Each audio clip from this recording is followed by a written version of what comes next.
Good evening and welcome to the 10th round of our PPG IndyCar World Series. Coming to you tonight from the Mid-Ohio Sports Car Course, just outside the village of Lexington in Ohio, for the Escort Radar Warning 200. Far more difficult a event name to say than I was hoping for. I'm Jonatan Acerclinth and I hope you're all having a great time in these summer months.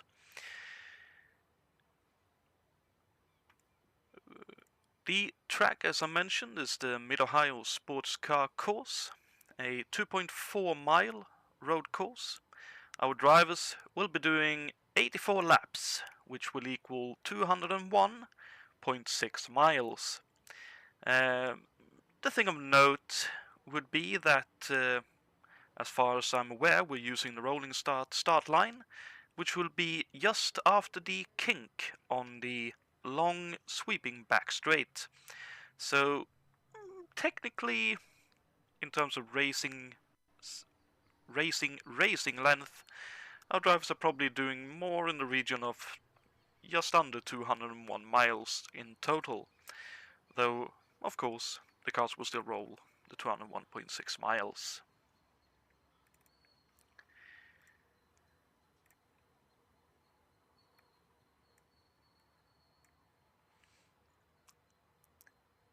Currently, the drivers are in warm-up, just getting some pointers from the series admins. So, the point standings and the scheme for this championship. As usual, in the 1987 CART PPG IndyCar World Series, the winner will score 20 points, 16 for second, 14 for third, 12 for fourth, 10 for fifth, and 8 points for sixth. And then it drops by 1 point from 7th down to 12th, with 7th place finisher scoring 6 points and 12th place finisher scoring 1 point. Additionally, 1 point is scored for pole position, which, unless anything happened last minute in qualifying, I will have a quick look at that, because that would be interesting to see.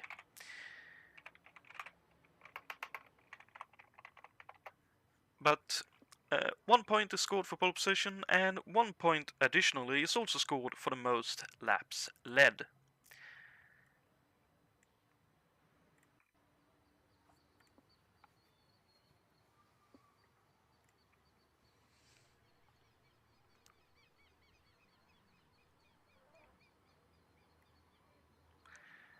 Additionally, the point standings after round 9 at the Marlboro 500 sees Grant Riddall still leading the championship, now on 122 points. John Tim is lying in second, having scored 108 points so far.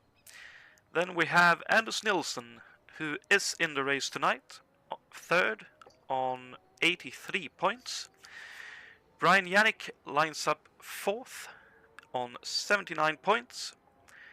And Niklas Kirsten is fifth on 62 points. Something did happen late in the qualifying session here tonight. Anders Nilsson was sitting on pole, but late in the running, Grant Riddall took away pole position. So Grant Riddall, in terms of the championship, is on 123 points. That is an interesting development and will surely prove a very interesting race overall. The rest of the qualifying results: Anders Nilsson second, Ruben Fernandez is third, John Tim qualifies fourth with David Wattman in fifth, Richard Wilkes qualified sixth for Gallus, with Juha Bos qualifying seventh for AJ Foyt. Riddall qualified 8th with David Saber in 9th. Niklas Kirsten for True Sports qualified just inside the top 10. The rest of the cars and drivers that tried to qualify: Michael Drexler lines up 11th with Filippo Marazzi in 12th, Brun Chacon 13th, Jos Bouchard 14th, and Simon Wattman, last car trying to qualify, lines up 15th. We have a few more drivers that will be driving tonight, but I'd assume they couldn't get their cars running ahead of the qualifying session.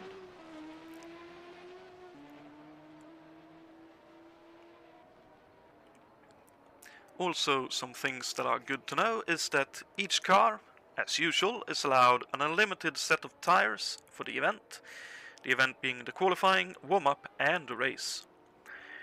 And in the race, each car is limited to 3 full tanks, equaling 122.36 US gallons, or just a whisker over 463 liters.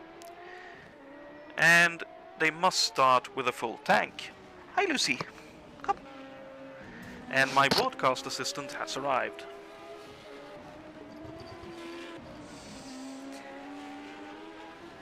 As I mentioned, the track is located just outside Lexington village in Ohio. It opened in 1962, back then as a 16-turn course, but 1 year later, in 1963, the Oak Tree Bend section, that would be the section in a section that was on the track in the bottom right corner of this track map that we can see, the northeast corner in terms of directions. If you don't have a map like this going on, that section was removed because it was considered too slow and hazardous for the cars of the time, and what became the downhill Thunder Valley Straight was the result. A fast downhill run into a fast right-hand sweeper into the final section before the start-finish line. And the first kart race held at this venue was in 1980. Back then, Johnny Rutherford secured a win in his Chaparral. But that being said, let's have a look at the track and see what is going on out on track at the moment. And hopefully we can get a ride on board. We have Jonatan coming through a section of the track here, down Thunder Valley. That's the sweeper, and then the left-hander here and into the carousel. A long continuous right-hander. Before the final turn, this left-hand kink, very easy to break loose here. Cross the start-finish straight into turn 1. Right here, 3rd or 4th gear, dependent on fuel and setup preferences. Into the chicane, right here, then left, and into a hairpin long right, known as the keyhole. Now onto the back straight. Through turn 5 here, the kink, coming up right here. And then full top speed, best overtaking opportunity down here at this right-hander at turn 6. And don't get your braking wrong, you'll end up at China Beach on the left there. Then turn 7, this left-hander over the crest, very easy to break loose. Down into turn 8. And then we have 9 and 10 section here, very easy to get this wrong, you can't see over the crests. Through turn 11 and onto Thunder Valley, downhill straight, very fast. And that is 1 lap on board with John Tim here at Mid-Ohio Sports Car Course. We can see that the car breaking a little bit loose there, coming into the final section.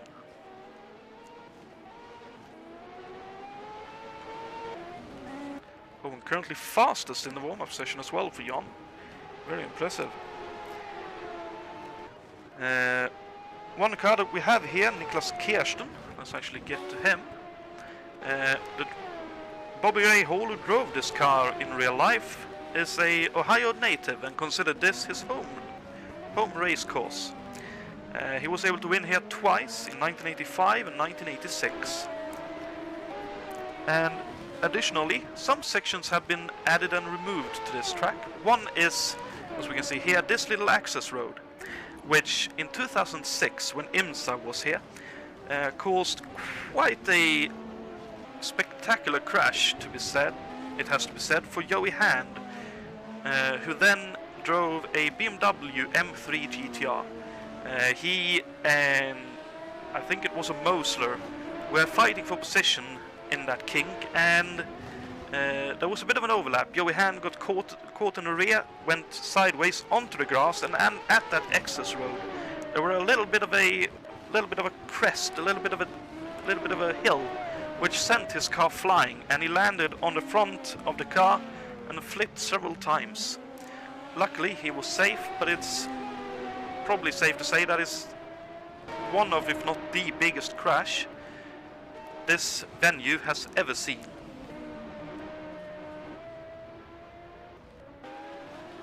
The other one I can think of is more recent. I think it was 3 or 4 years ago. A driver went off at turn 6 with brake failure, and the car barrel rolled through China Beach and found itself right up against the Armco on the outside.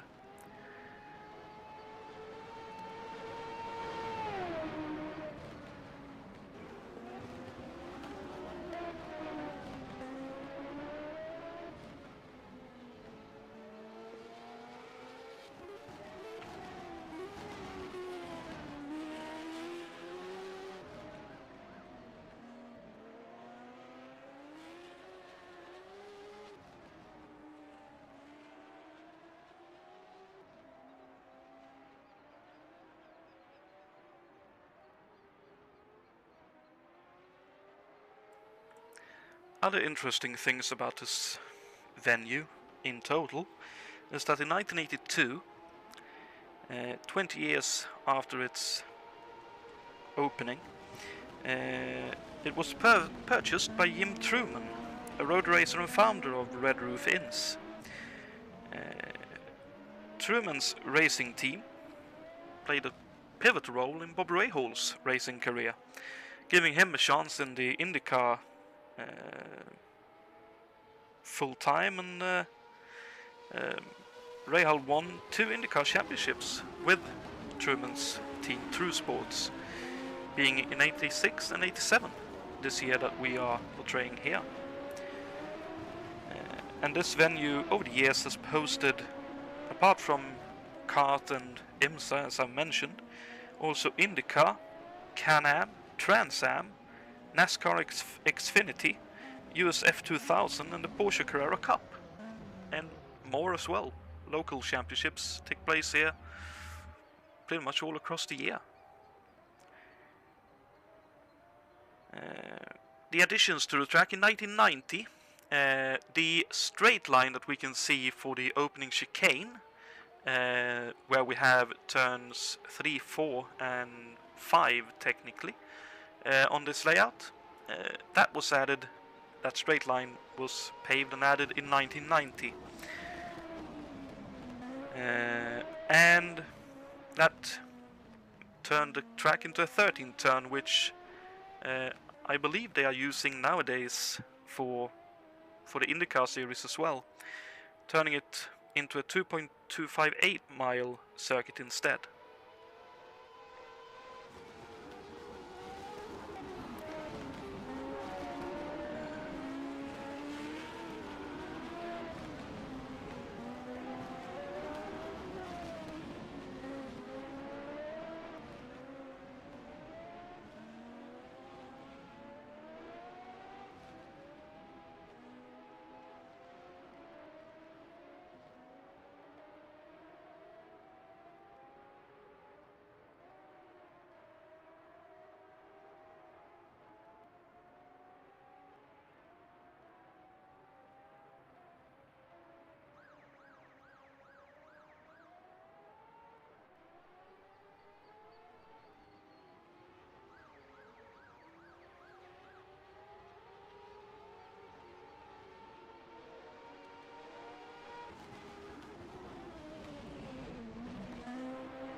evening, BL. Good to have you here. I hope you enjoyed the race tonight, and I hope you're having a good time despite the, at least in Sweden, very warm weather. It's been rather testing this week, to put it mildly.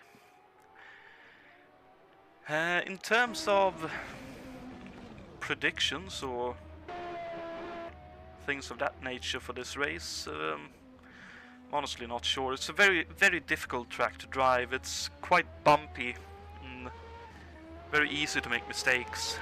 I wouldn't be surprised if Anders has a good race.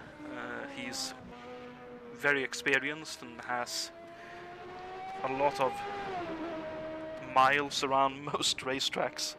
This one is part of them because this is a venue for endurance racing, and Anders has done quite a bit of endurance racing over the years he's been active. I also wouldn't put it past someone like Richard Wilkes or maybe David Saber to have a good race. Someone has been often taking some things away. That's Simon Wattman, I believe. Yes, it was. Letting his brother by. But yeah, we'll have to wait and see, I suppose, in terms of who will do well. But there we can see one of the things, just touching the curb there, coming through into Thunder Valley, and the car broke loose on David there. Very easily done.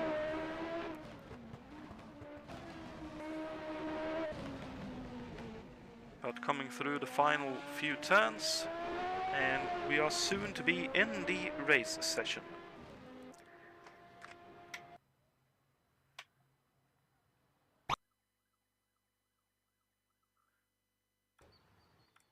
Here we are, getting drivers now, just making sure everything is the way they should be.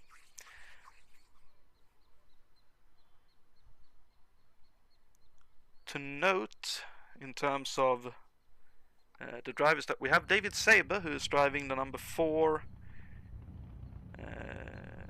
Roberto Guerrero car. Guerrero both took pole in this race back in the day and had fairly good race. Others that had good races was Bobby Rahal. He led the most laps and finished second, and also number 3 of Danny Sullivan finished third. Drexler's machine in the hands of Rick Mears finished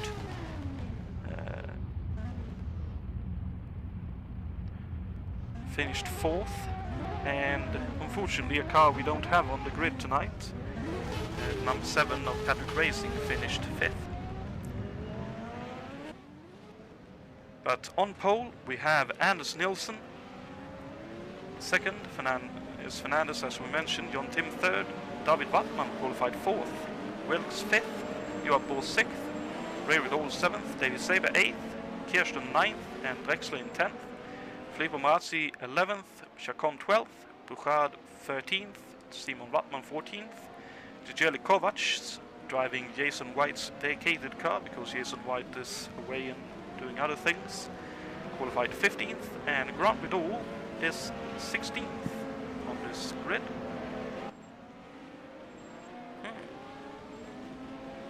So things, that is strange.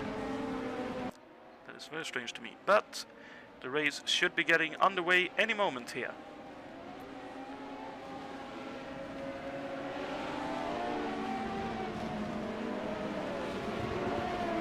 Unless they are doing... Okay, so they are doing one full lap and maybe a bit then for the start. So... an unbearably long wait for Anders here.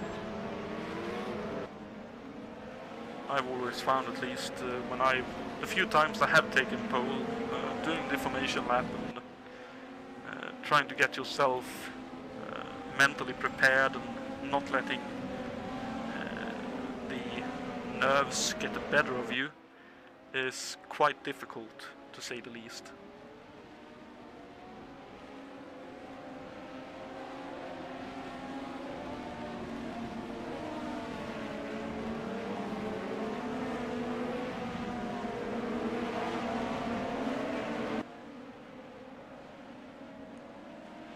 Let's see, pace car heading in. We'll see if the green is given at the line here.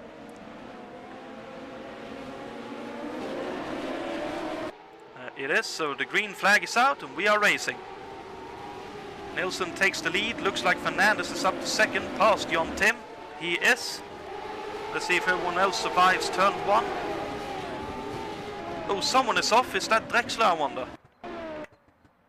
Drexler is off indeed, and Marazzi is off as well. So Drexler is already out, unfortunately, and Marazzi is way back as well. So those two must have had a coming together on this opening lap. But up in front, Anders Nilsson with a gap of almost a second ahead of Fernandez, who is being followed very closely by Jonatan, and Richard Wilkes is really close behind him as well.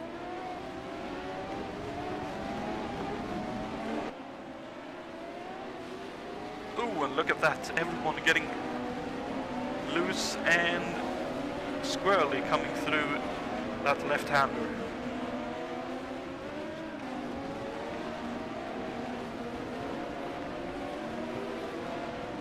Everyone trying to find their position and their pace. Ooh, Garant getting really loose coming onto Thunder Valley. Holy moly, that was a close call. But as we finish the first lap, Anders Nilsson is leading, Fernandez second, Jonatan third, Wilkes fourth, Juha Bos fifth, Kirsten up to sixth, David Wattman seventh with Ray Riddle in eighth. Then we had Jules Bouchard ninth, David Saber 10th, Grant Riddle 11th with Kovac in 12th, Chacon 13th, Marazzi 14th as we saw, and Simon Wattman now running in 15th.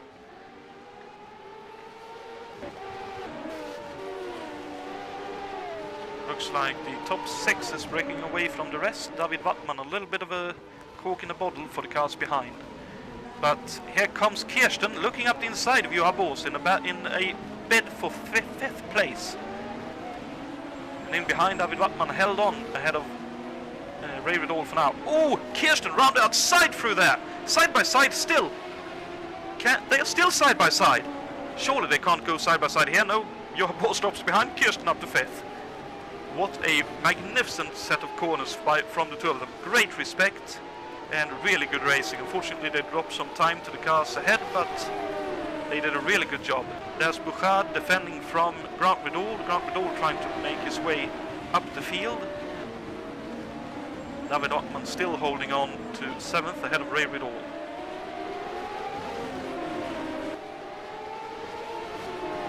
Look at this, Bouchard with an opportunity. That Ilmore power plant pulling him up and past Ray Riddle. Very good exit coming off the final turn as well. Ray Riddle ain't going to take this laying down surely. He is looking and trying to put Bouchard under pressure. Let's see who gets the power down best. Looks like Grant Riddle has the best power down. He is going up to 9th. Great run coming off the keyhole.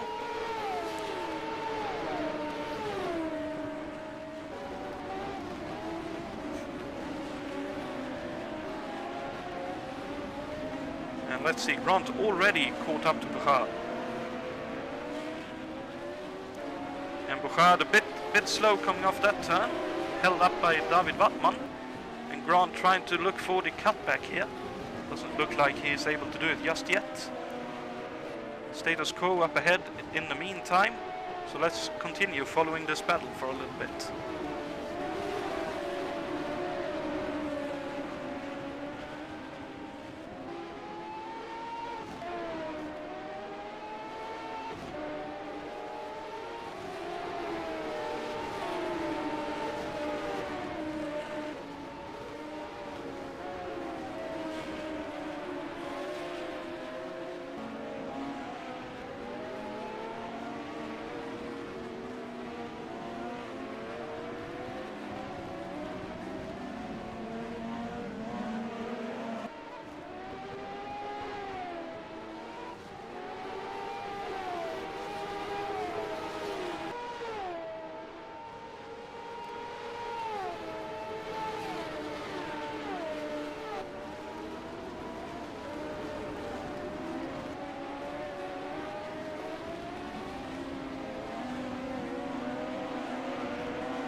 Great driving from Grant with all 2 more places gained, getting past both Buchard and David Wattmann in the last couple of laps. Let's have a little look further up, see if anything has changed. Doesn't look like it. Tim still 3rd, Wilkes still 4th, Kirsten 5th, and Juha Bos still 6th. So Grant with all up to 7th. Simon Wattmann unfortunately has retired. Oof, and that looks like an off at... oh, that was a bit earlier, so... it is down at turn 6. We saw him have trouble here earlier in the warm-up. Ooh, put a tire on the grass braking and then right out into China Beach and Barry on the outside. Yikes, that is a big off. So that means 2 retirees so far. Marazzi is 14th. Chacon is running in 13th for Leader Card Racing. Jejeli Kovac is currently fighting with David Sabe by looks of things. Newman Haas versus Vince Granatelli Racing. Well, that looked like a bit of smoke from one of the cars ahead. Not sure if that was tire or engine smoke, but Ray Riddle is in 10th. Jules Buchard is running in 9th, and he is battling with David Wattmann for 8th, along with Ray Riddle. So 2 Kosses and 1 Ilmor in the middle.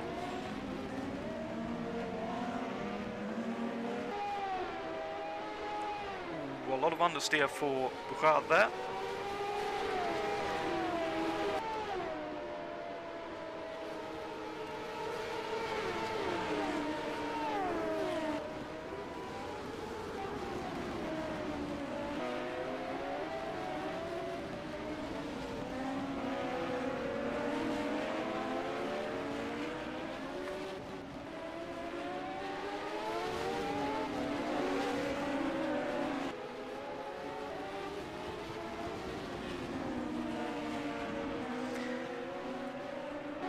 That's good to hear.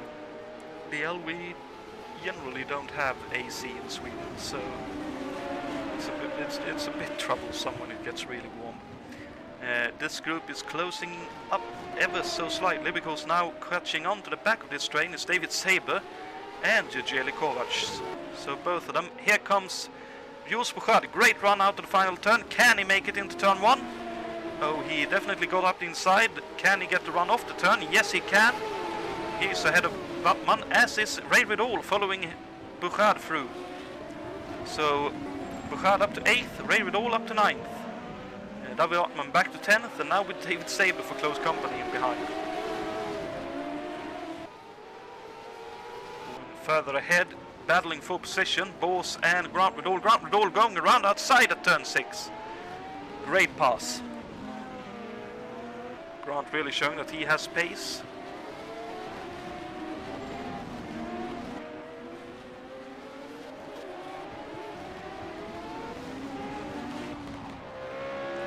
Look back over the rear wing of the Alex Morales Motorsports entry, looking back to David Saber and Jejeli Kovac, trying to get to grips with the Swede at the wheel of this machine.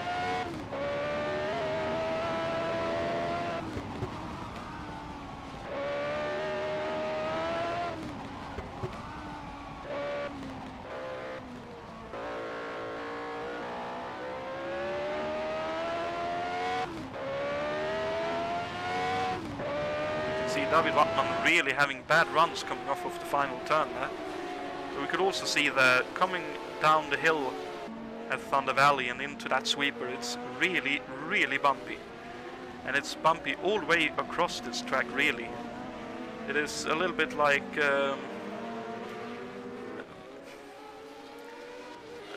it almost feels like at some points they've simply paved a field, like a plowed field. It's really, really surprising how bumpy the track is. But it really puts some life into the track as well. It's really fun to drive, but it's so difficult with these heavy cars. Look at this. Already 3 seconds pulled away for Grant ahead of Juha Bos, as Ruben Fernandez does the fastest lap of the race. And look at this, he is right in behind Anders Nilsson now. Let's see what he can do about the lead in this race.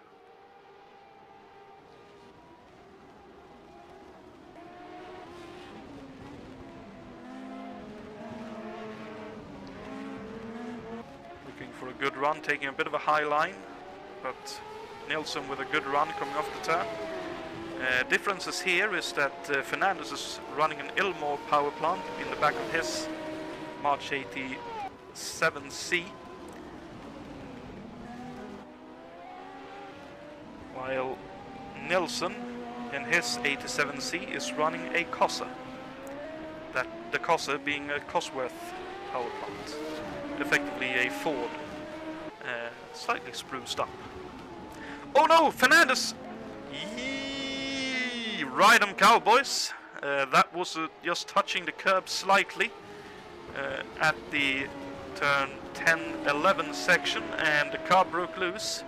Really well held by Fernandez there. That could very easily have ended his race, but fortunate enough he was able to hold on to the car, just do a bit of lawn mowing, and back he goes, trying to gain back those 1.5 seconds he just lost. In behind Juha Bos now, with close company by Bouchard and Ray Riddle. Both of them has pulled in some 4-5 seconds on Juha. I talked with Juha before the race, and he mentioned that he had trouble getting a comfortable feeling for the car, and it looks like that is still the case, because Bouchard, look at this, side by side up through the keyhole, and looks like Bouchard is through. He is.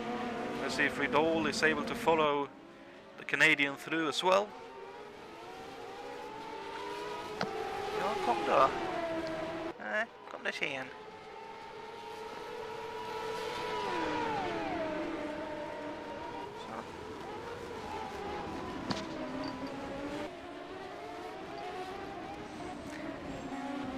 For whatever reason, my broadcast assistant is a little bit nervous today. There we are. See, I'll get the sound back on my end, and it is still Bouchard ahead of Bos, so Riddle could not following through. And up ahead, Kirsten has caught Wilkes, I noticed, so let's have a look at that. And also up ahead, John Tim has gotten by Fernandez. Did Fernandez make another mistake then? Looks like it, because it happened just a moment ago. Oh, he touched the inside curb at turn 1. That will very much hamper your progress, and John Tim is passed. Meanwhile, Wilkes is still holding on ahead of Kirsten with a bit of a gap now, so let's look at what is going on further behind. David Wattman still trying to hold on to 10th, now ahead of Kovacs. So Saber must have had a moment somewhere and lost some time, because he is some 3 seconds in the rear of those two now. Brunchakon still running in 13th, and Marazzi in 14th. They are actually closing up together, so maybe those two will have a bit of a fight in the next couple laps. Oh, Kovac looking for the inside line at turn 7, not able to make that happen.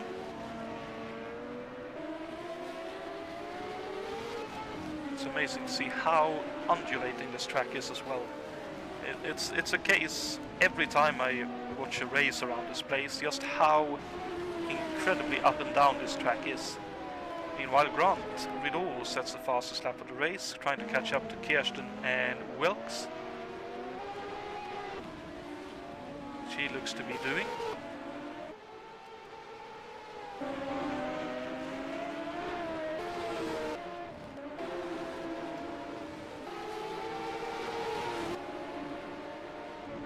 So it looks like Kirsten is really good through the final part of the track, and maybe through turn 1, but down the straight through the keyhole and down the straight, Wilkes really pulls a gap on Kirsten. This is another difference in power plants as well. Kirsten obviously running the Cosworth, but that Gallus car, that number 15 that Wilkes is driving, is using the Brabham Honda engine, which shouldn't be that much quicker in a straight line, but it should be a bit more frugal in terms of the fuel. So if he's pulling pace down the straight, I reckon Wilkes may very well be running a slightly lower wing setup on his car, looking for top speed and some slightly better fuel mileage to gain time that way.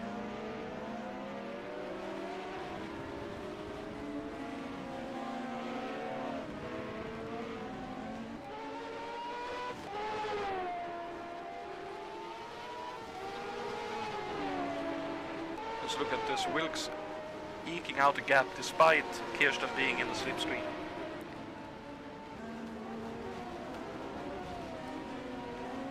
So clearly Kirsten has chosen a bit more wing on the car, but while it's helping right here, obviously where it counts, where the real passing opportunity is, he is too far back to be able to have a proper go.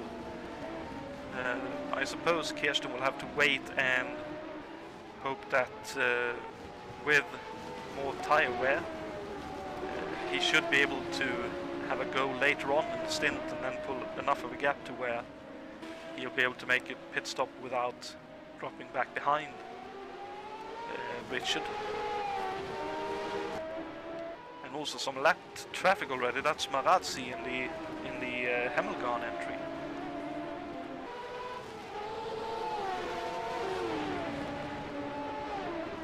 Let's see how that affects matters between these two. Kirsten looking for the high line, looking for a good run off the turn. And notice in behind that, Grant Vidal closing in ever so consistently on these two. Both Wilkes and Kirsten making their way past Marazzi, and Marazzi locks up just a little bit. Grant slips up the inside as well. Look at that, how much time Grant has gained in these two turns, like these two turns alone.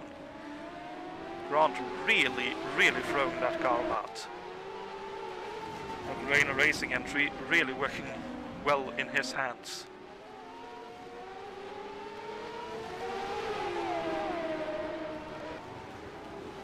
Behind Juha Bos and Vidal are still fighting, as is now Vatman, Kovac and Saber again. So several groups of drivers fighting. Let's just see if Grant can make quick work of these two. I'd imagine he will not. Now he's up with the cars that are roughly the same pace. Oh, look at that! How much more speed he had through at the apex of turn one! He looked like he almost had to check up and brake to not hit the rear of Niklas Kirsten's car.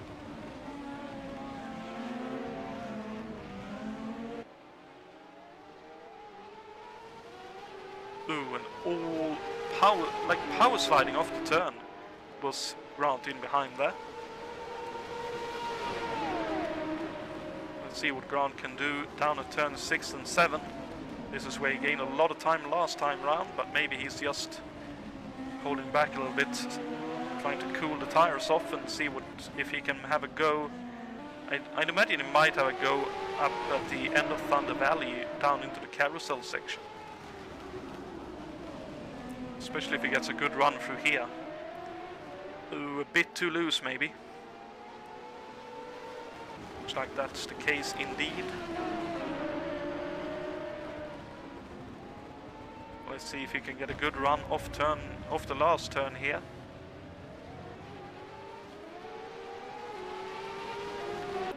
But so did Kirsten. Oh, and someone is off up ahead here.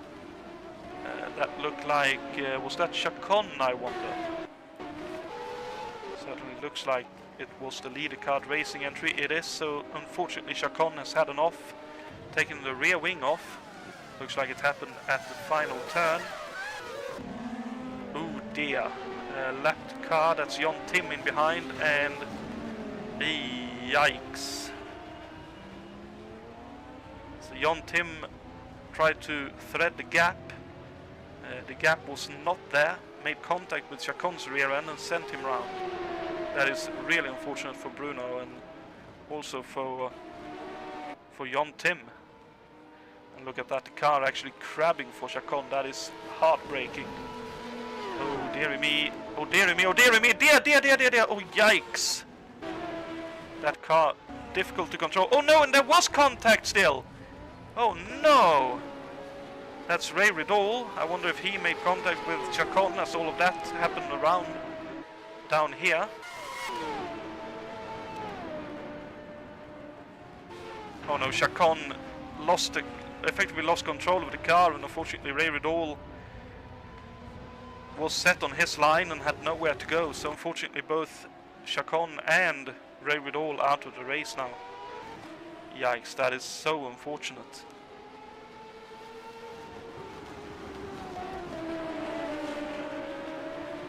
That is really unfortunate for both of them. Wowee. And John Tim into the pits for repairs by the looks of things. And based on how he's moving the wheel there, he is frustrated with the whole situation. Ooh, a Saber looking up the inside of Kovac, going into the keyhole. And up ahead, Buchard has made his way past Juha Bos now. And Kirsten has been passed by Grant with although Kirsten looking up the inside there, not able to make it happen. Grant holds on. So this is now a battle for 3rd, 4th and 5th, with the demise of John Tim. And Ruben Fernandez with the fastest lap of the race. He is trying to catch back up to Anders Nilsson up ahead. It looks like he has closed in about a second in the last, what would that be, 2 laps now. And John Tim, unfortunately, long repair time, already a lap down to the leaders and more. So that is a big blow to his championship aspirations. With Grant now running 4th, Grant will pull away quite a few points in this race. The one saving grace for John is that he is 12th and now last car running, but no matter what happens, he'll at least get 1 point out of this race. But still unfortunate. And there goes Grant. Look at that overspeed down the straight, but still Wilkes brakes later and holds on. What great defensive work. Grant running around outside here out on the top of the hill again.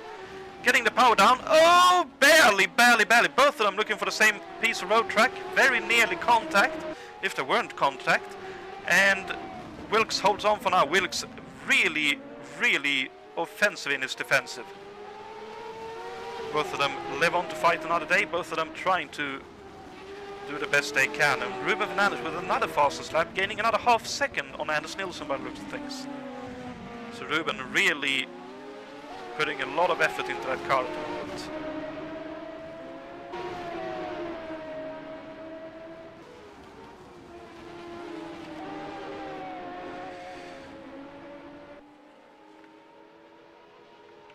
Jelly Kovac has retired. What happened to Kovac then?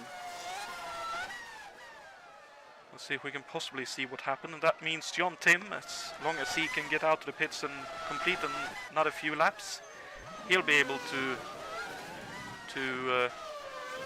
get 11th and 2 points in this race. Oh dearie me, Kovac blowing an engine.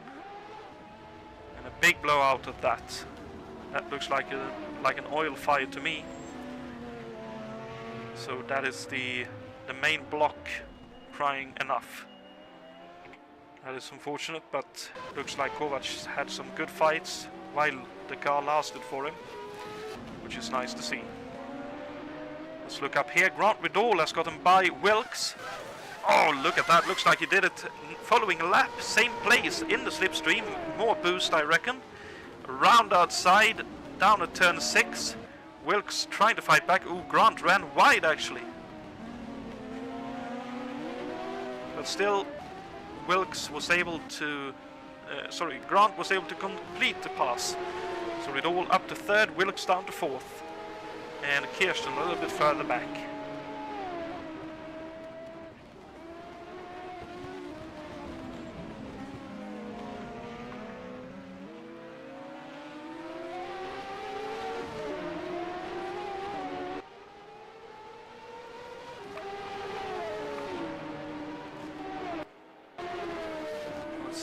Only 1.5 seconds now between Fernandez and Nilsson, so Fernandez clearly faster at the moment. But obviously one question has to be, is he putting too much strain on that Ilmore power plant? Or is he simply that much faster in race trim compared to that machinist's Union entry with a Cosworth power plant in the hands of Anders Nilsson? Because the chassis are the same, both running H7C March chassis in this race.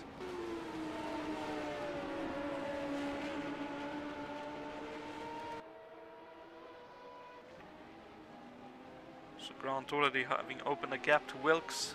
Kirsten has dropped back. Bouchard has pulled a bit of a gap on Bos now. David Wattman with a gap to Saber. Saber looks like he has decided to take it just a bit easy for now. And Marazzi is now up to 10th, and John Tim still in the pits for repairs. So let's have a look at this lead battle. Let's jump on board with the T-cam of Ruben Fernandez's Paddock Racing entry as he chases Nilsson for the lead in this race. 20 laps completed.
Interesting to see the different lines they are taking, and similar lines they are taking in some cases.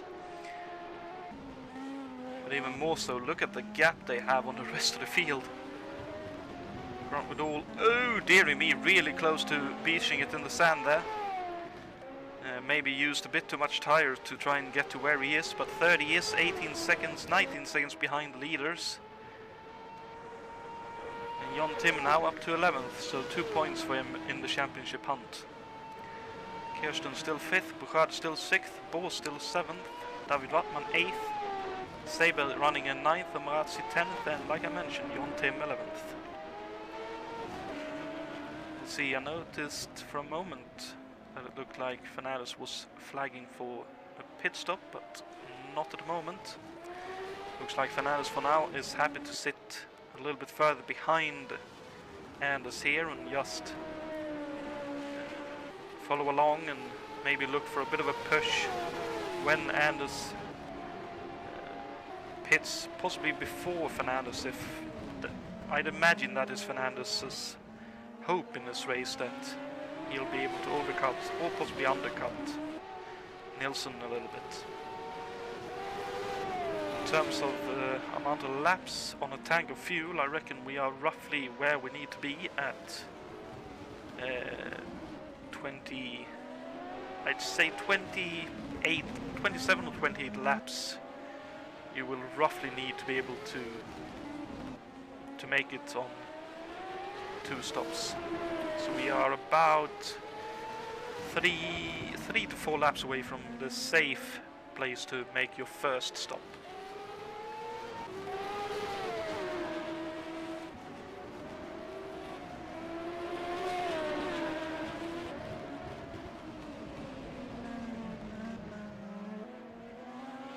Look at this, Fernandez now closing in again by the looks of things. So maybe just dropping back to let the tires cool. Obviously the longer you run, though that's a lot of dirty air for Fernandez, drops back again.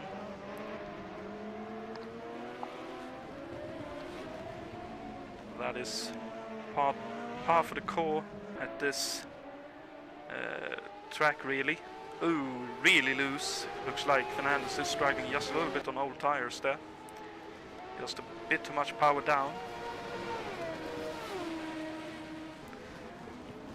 In the meantime, a little bit further back in 8th, 9th and 10th, it is closing up between Wattman, Saber and 7th, 8th and 9th, I should say really, between Bos, Wattman and Saber.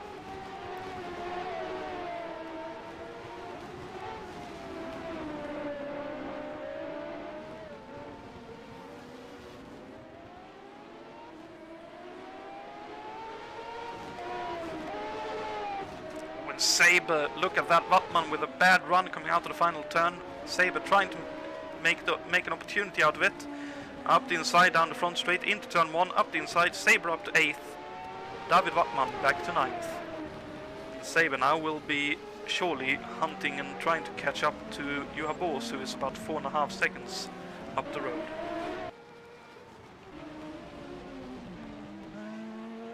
Kirsten a bit wide at the carousel.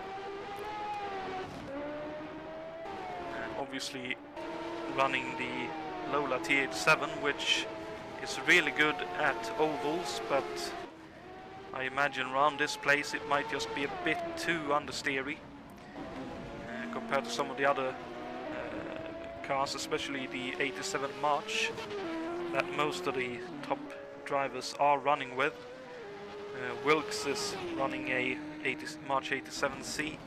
Ridall is in a Lola T87, but the leading 2 are also in March 87C chassis.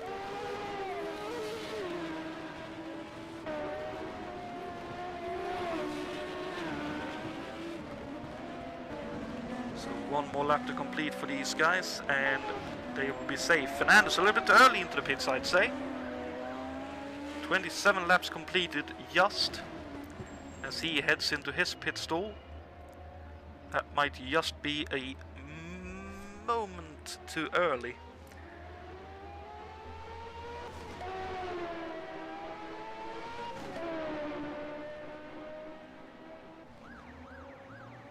Another one into the pits. As Fernandez leaves, into the pits came Wilkes as well. So Fernandez coming out to the pits. Let's follow with Nilsson and see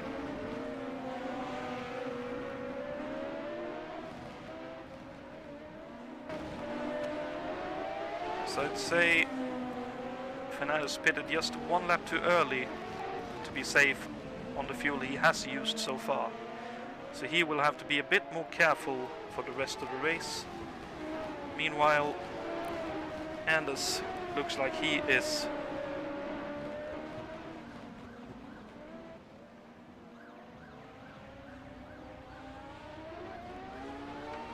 here comes Anders into the pits, right at the end of lap 20, just completing 28 laps, so right on the mark here for him.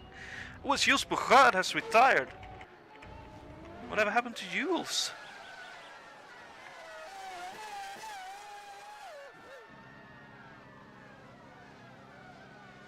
May have happened a little while ago, but I just noticed.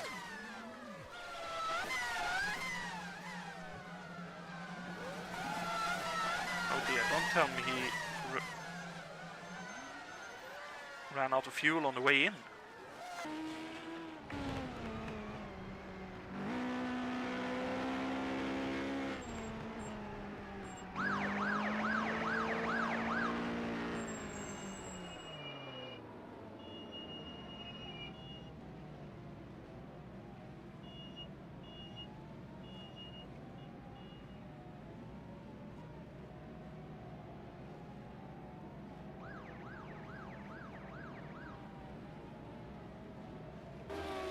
Looks like the pit crew just didn't serve him.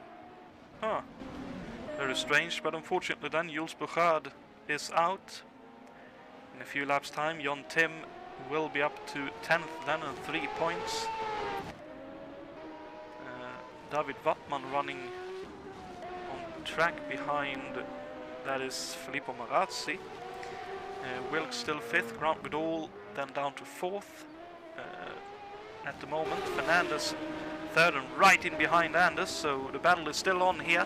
Meanwhile up ahead, Kirsten now coming into the pits. So Kirsten running very deep in this race. He should be well set for the rest of this event.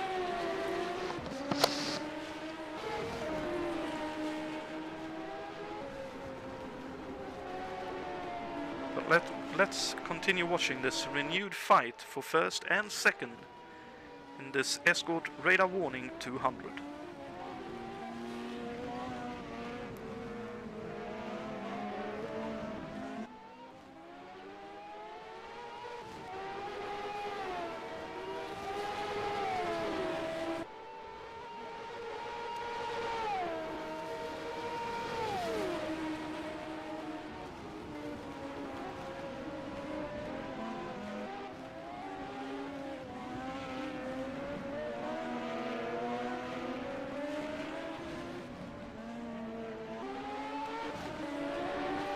As well, is that Juha Bos, I wonder? About to be put a lap down? Yes, it is.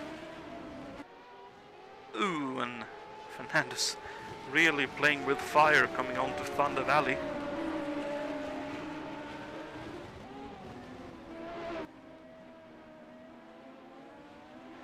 Through the carousel for the 30th time.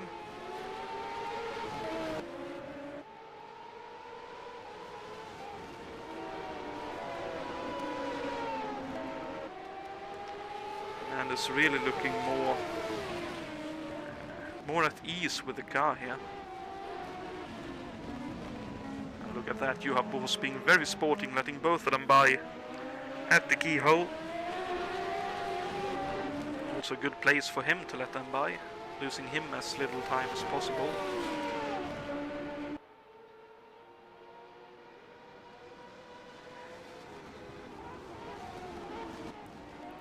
This is definitely the battle on track at the moment. Ooh, Fernandez really close to the gearbox of Nilsson then at turn 6.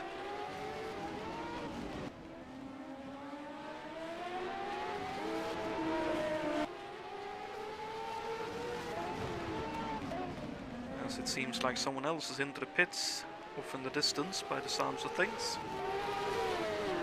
Possibly David Wattman heading into the pits then, also running very deep into the race.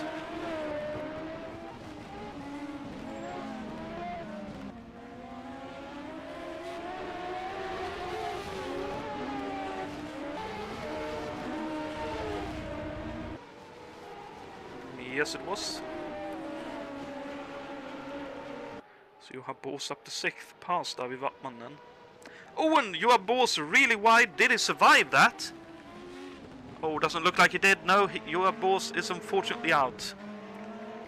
I just noticed it in the background then. He was really wide at turn 1. I wondered if he may have hit the curbing on the inside. Yes, he did. It shot him wide onto the grass, and he tried to just avoid that, but he didn't. That access road, just like it did for Joey Hand back in the day, just sent the car up in the air and sideways, and unfortunately straight into the tire wall back there. And Sabre has gotten by David Wattman as well. And we saw that David Wattman taking avoiding action from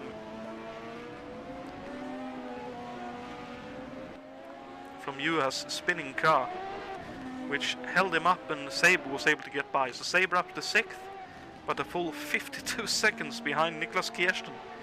Holy moly, what a gap. So unfortunately another retiree from this race. A few more laps and John Tim will then be up to 9th. And 4 points in this race. Looks like Anders Nilsson, at least if it continues like this, will secure the point for most laps led. And by looks of things, he also got a point for pole position.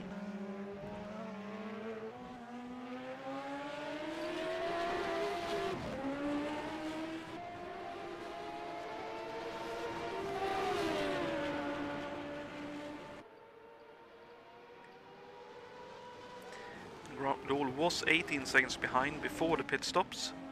Ooh, and Fernandez really close to Nilsson again at turn 6. That looks like Fernandez' strongest turn. He just needs to get close enough to Nilsson coming off the keyhole to have a go. Meanwhile, Grant Dahl is closing in on these guys little by little.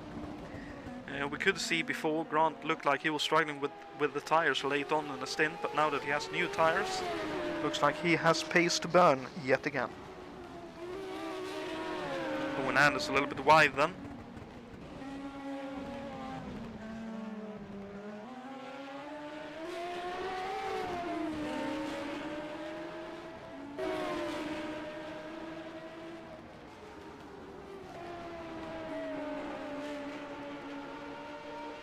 Both of them power sliding through turn 1.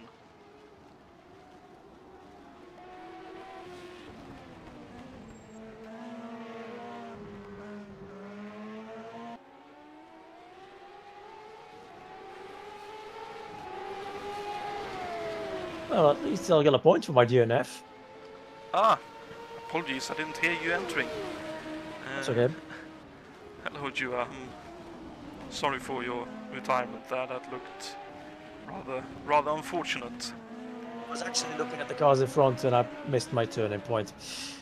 Ooh, Fernandez looking up the inside of Nilsson, and here coming through, that would have been turn 8. Really close to contact then. Looked like you had a strong start, Juha, but then dropped back. Yeah, I don't think I think I ran too much wing, which was really nice in corners and crap everywhere else. So yeah, well, at least it was fun. That's good to hear, at least. I did notice in the race that it seems like if you were running high wing, then Wilkes, I'd imagine, is running low wing, because he has been really quick down the back straight. Yeah, I noticed even when I'm running full boost, I couldn't keep up. That'll be my problem. Oh dear, right. That explains that. And now Fernandez close enough, coming off the keyhole. Through I think Can he have a go? Oh, we're definitely looking for it. Down into turn 6, breaking up the inside. Nilsson backs off. Possibly looking for the cutback here. Oh, looks like Anders for now is happy to concede. He knows from the first stint that Fernandez ran a lap too little, so Anders is still in the box seat in terms of fuel. The question is, can he keep up with Fernandez and keep the pressure on? Really nice pass, that one.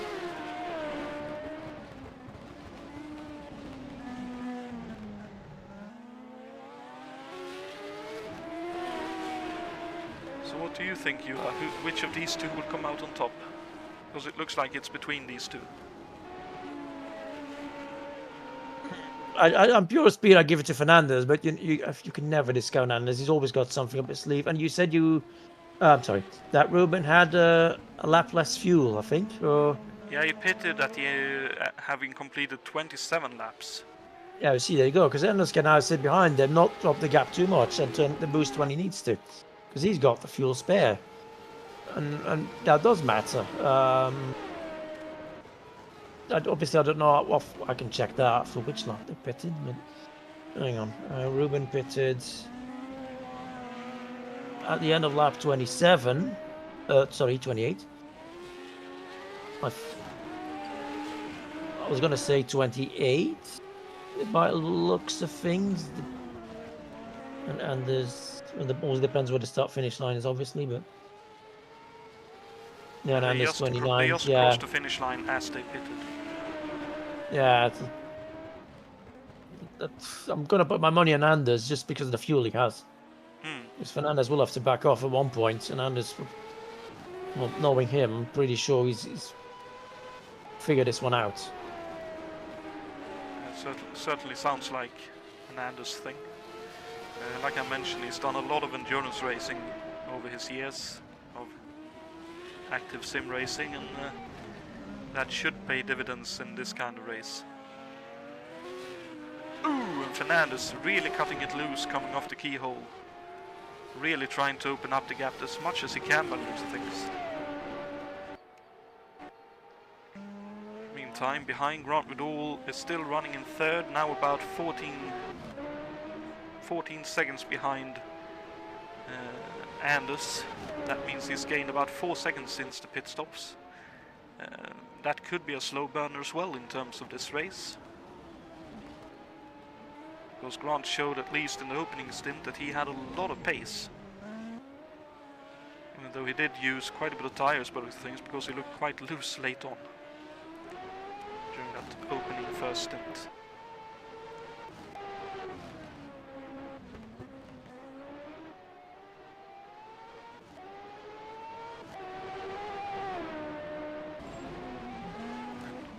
Wilkes currently running fourth for Gallus.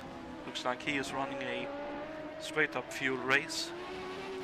Or possibly maybe not feeling quite at ease with this track compared to what he did in the previous two races.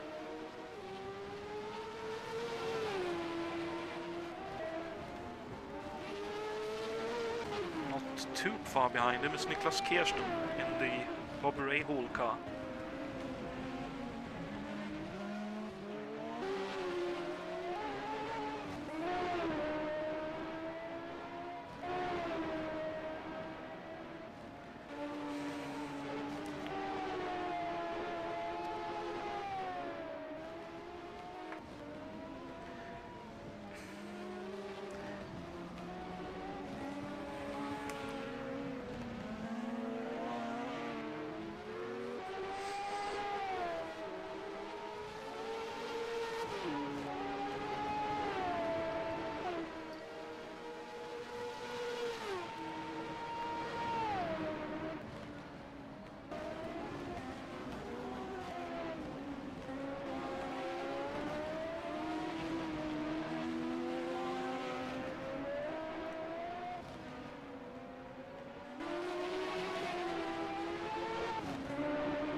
David Saber currently running 6th. He has pulled quite a bit of gap on David Wattman, who is running 7th.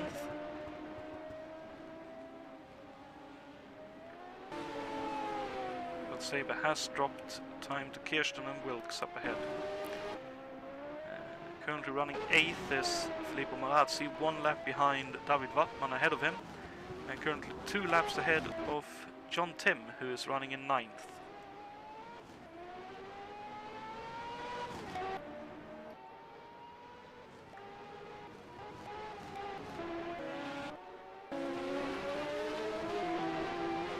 This Kirsten now only a second behind Wilkes.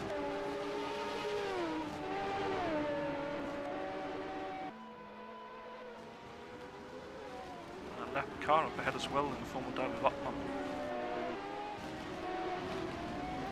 See if the Swede may play a factor into the battle here between the Portuguese and the German driver.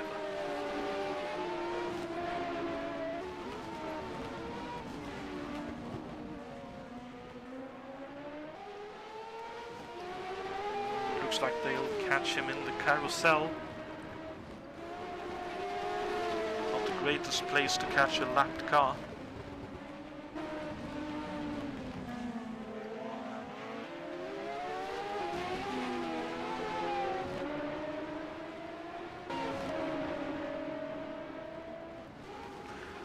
Kirsten wanted to go up the inside then of David Wattman, but David did not make it quite that easy for Kirsten. Remains about a second between the two.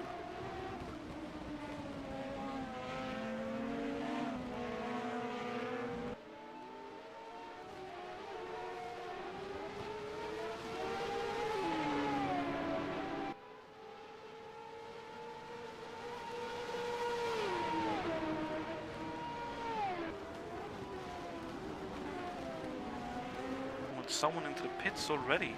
Is that yes? Oh no, Filippo Marazzi! Big damage to the car. Oh yeah, lost the wheel. That's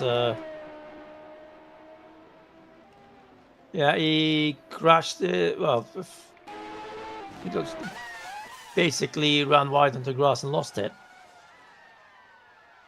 That's unfortunate. That is very easy to do. He ran deep in the turn before the carousel even, and that just set him on the wrong course. Too late on the brakes, and just couldn't keep it off the wall there. So that's unfortunately going to be another retiree from this race.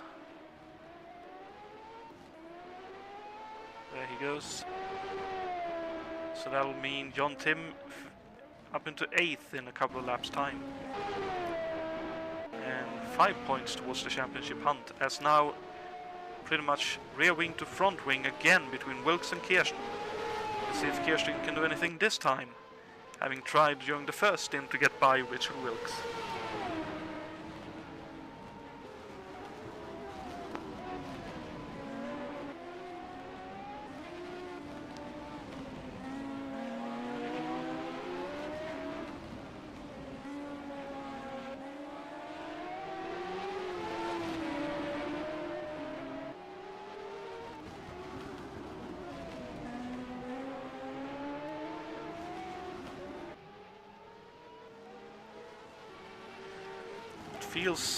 Really feels like Kirsten is in a position that you see sometimes for drivers, that he needs to make the move up at turns 7, 8, 9 to then be able to open up just a bit of a gap to Wilkes to then hold on in this section on the following lap.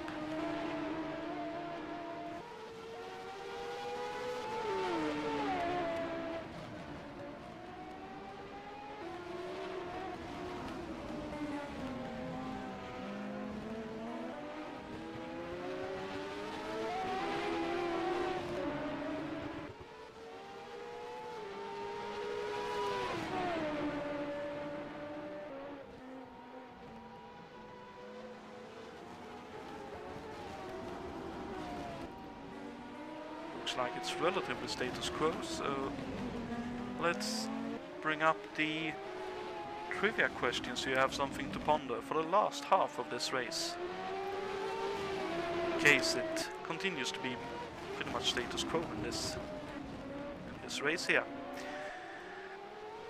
So the question for you is, who won the Escort Radar Warning 200 held at Mid-Ohio on September 6th 1987.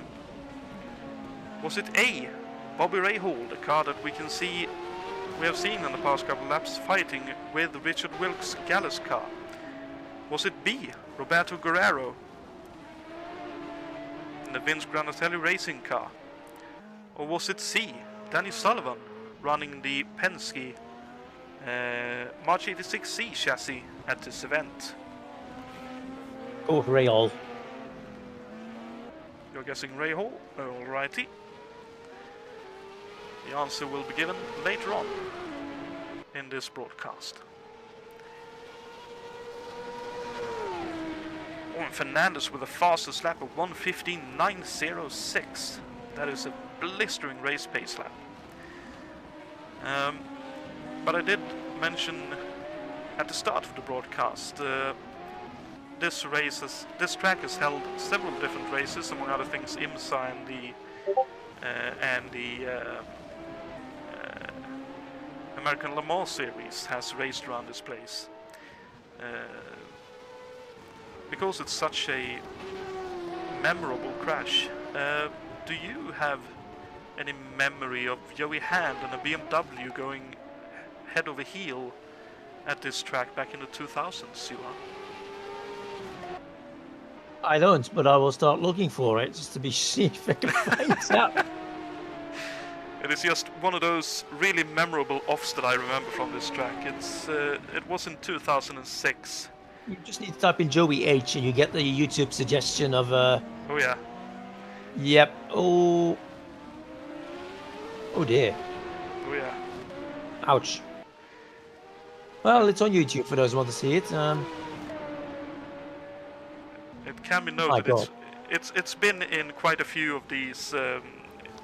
If you watch motorsport channels, there's usually a yearly video or similar of like most spectacular crashes from the past years or whatever, and it's quite often been featured in those kind of videos. Why am I not surprised?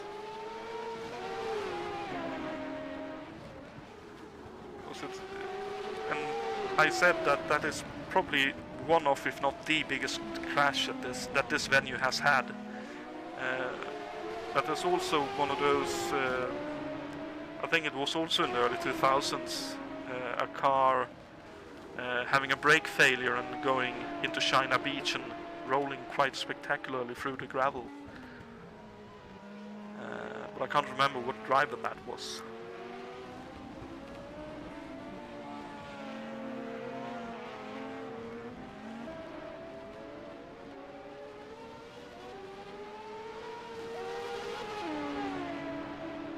May have been one of the Andrettis actually who had that off in the early 2000s.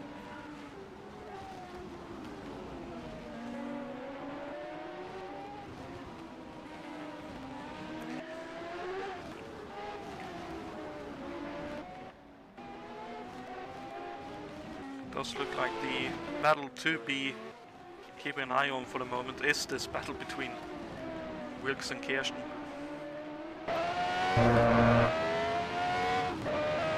Well, unfortunately, there aren't too many people left on track. Kirsten signaled pits, by the way, for some reason. That might be the automatic. I'd imagine so. Yeah, the game doing it automatically, which. I reckon it's roughly at the time because they did 28 laps. They still should have a lot more to do. I mean, this is lap 46. So, Brandon all going a bit sideways. Expecting a pit stop then around lap 56. That's what I had predicted for myself. So that should be the target, at least for the drivers. Yes. I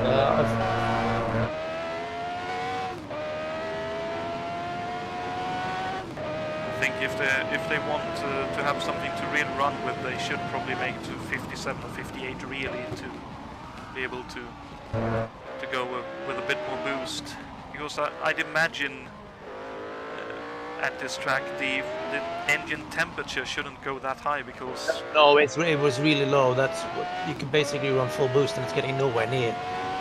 That's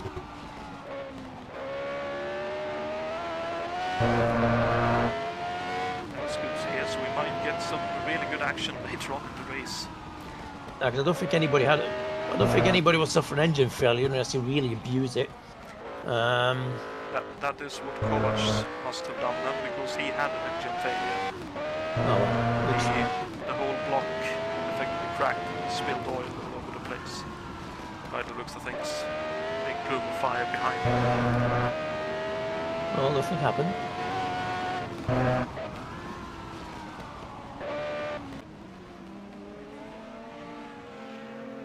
See another lapped car ahead of Wilkes and Kirsten here. That looks like Saber's machine. But look at this, Wilkes just pulling 3, 4, 5 car lengths down the back straight there. Really proving that running lower wings is at least working for him.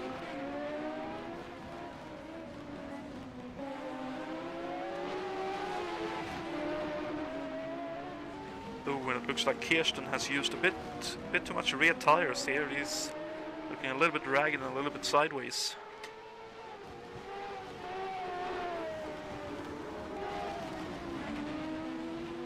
Ooh, and he's wide as well. Luckily it does get the car slowed down enough for the carousel though, and keeps on going.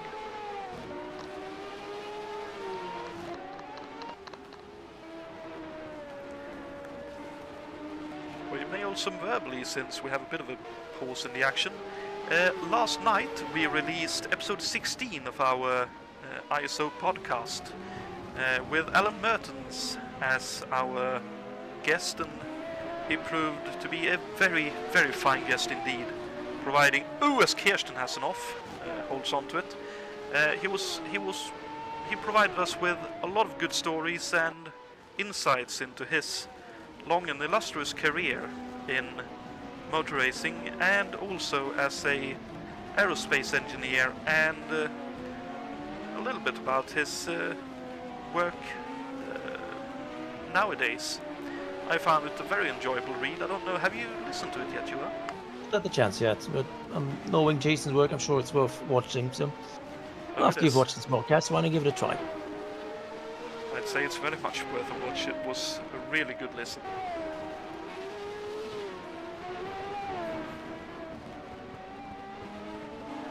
Because it's an aspect, as Jason said early on, many people remember the drivers like those we have here, but often forget that it's a team effort, and the people that design the cars and build the cars are also part of the process of getting success in racing in general. And Mertens back in the day were instrumental in the championship win for Unser Junior in 1990, as well as the build of probably one of the most innovative cars of the 90s in the G92 Golmer, which Jason and Alan did talk about, and it was very interesting to hear the aspects of the design of that car.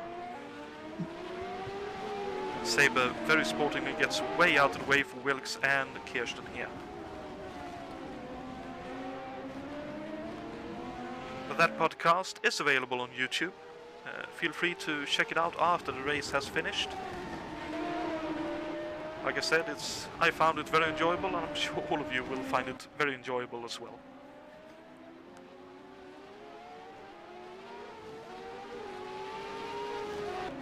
That's not Saber, that is Jon Tim into the pits.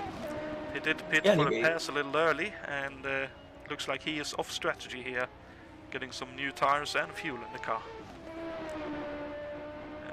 Don't know if you caught his moment, but he had up coming together with Brun Chacon coming out to the final turn. Unfortunately shot for a gap that didn't quite open up the way he thought it would, and I hadn't, but I did wonder why he pitted that early. I hadn't seen why. I'd imagine, considering the damage to Bruno's car, rear suspension and a rear wing gone.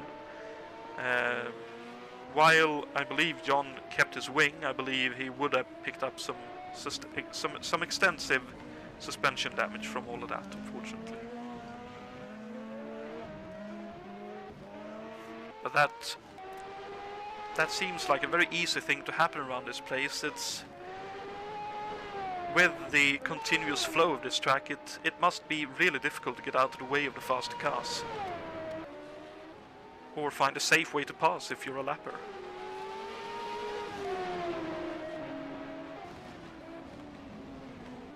10.5 seconds now the gap between Grant and Anders, and Anders Nilsson, who was as much as 4 seconds, I believe, behind Fernandez, is now only 2 seconds behind. So clearly Fernandez had some fuel to burn and tried to open the gap, but now that he has backed off to try and conserve what fuel he has left, it looks like Anders is faster again.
But looking ahead in this championship, next time out is the Living Well Provimi 200 at Road America.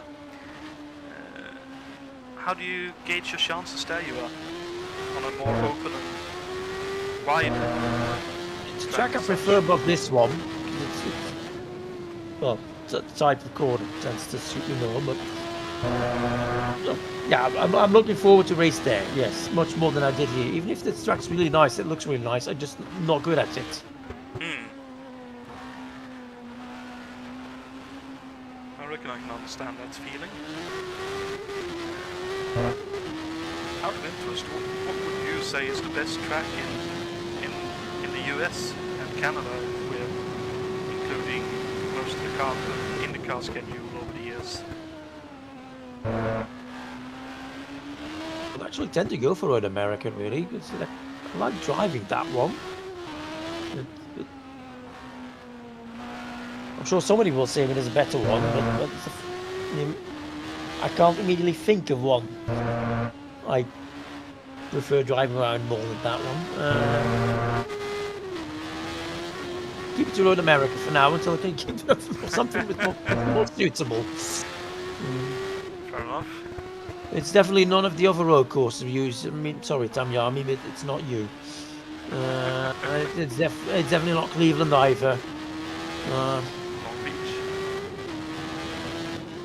Good one.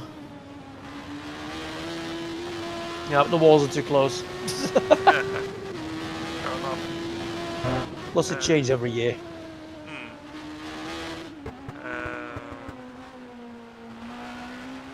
What is the name of that track? What about Portland? Yeah, so that not really my thing. But that's a pretty nice road course in the 60s and 70s, which have gone bust. Riverside, for example. That's also pretty nice.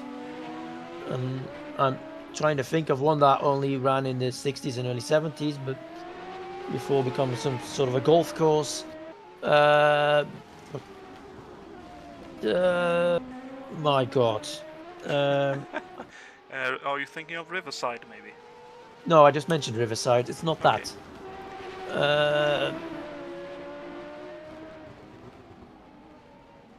In the meantime, I'll throw Road Atlanta into the mix. Yeah, hang on. Thankfully, Wikipedia has a very nice overview of all tracks they raced. I may have meant Bridgehampton. Oh, that's one I don't think I've ever driven, actually.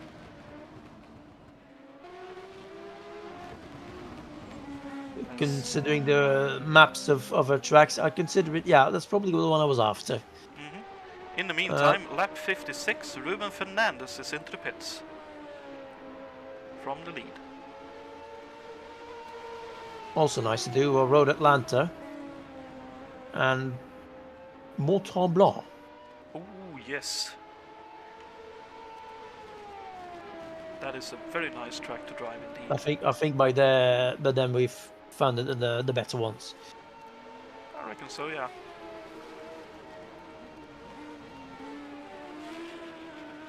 I wonder if Mont Tremblant is no longer a racetrack, is it?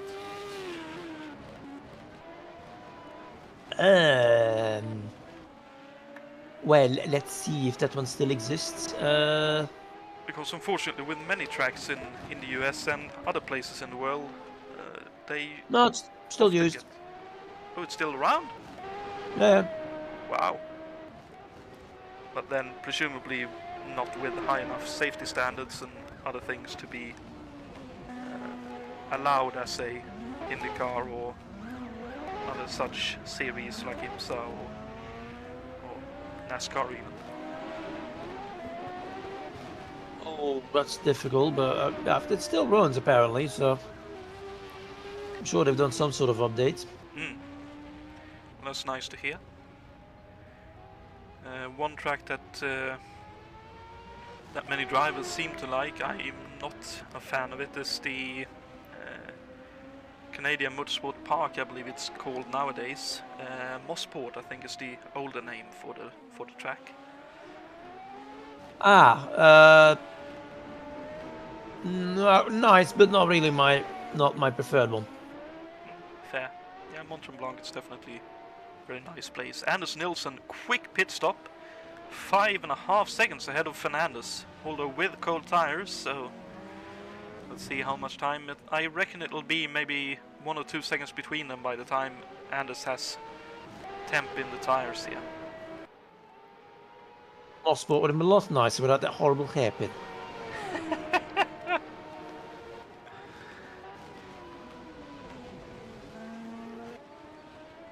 That is one way to look at it. I absolutely hate that thing. I never found out to take that one. Neither have I, to be fair. I find the modern Laguna Seca quite nice to drive as well. Yeah, not the old one. The old one was, well, not to say boring, but... Wow, John Tim with a fastest lap. The old one had very little in the form of overtaking. Quite. Very much if you fail in qualifying, it is not nice.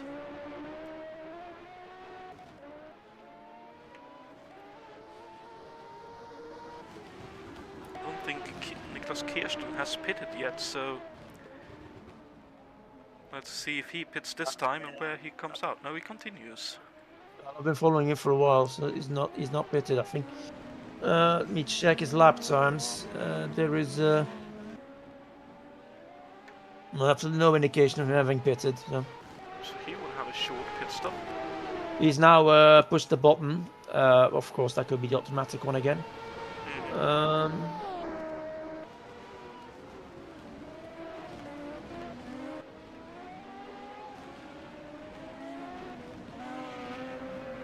Fernandez has dropped further back. I wonder if Fernandez had a moment somewhere and dropped time, because he's way back from Anders now.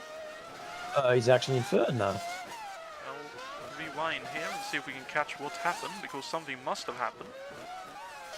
If he had a very bad lap somewhere, he missed the braking point at turn 6. He was behind Saber and effectively, oh dear, okay, he took effectively took evasive action to not hit David Saber up the rear. And unfortunately way out at China Beach, digging himself out of there, and that lost him all that time, and Grant Vidal was able to get by as well. Yikes.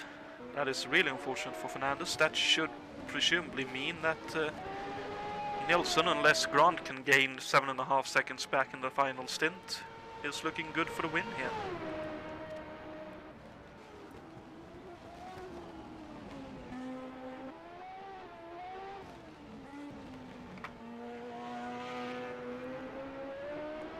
Well, I think Fernandez was lucky to actually survive that one. That too, to be fair.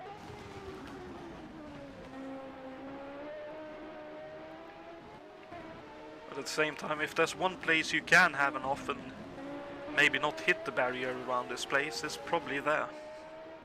We seem. No, I was going to say we seem lost someone, but we were less than before. Never mind.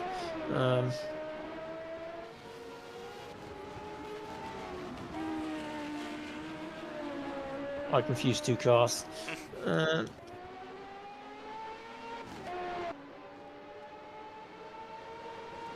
Oh, they all keep going. They're not pitting yet, so.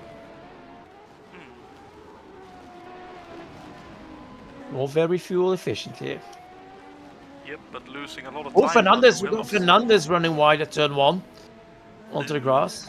Let's rewind and have a look at that. Actually, the same thing I did before, just without the crash. Yikes! That is really loose. Over the curbing there. He was lucky to hold on to that. I think he really wants Grant's place back. It certainly looks like it, but he needs to do less of that if he wants that to happen. Yeah, no. Not the best thing to do.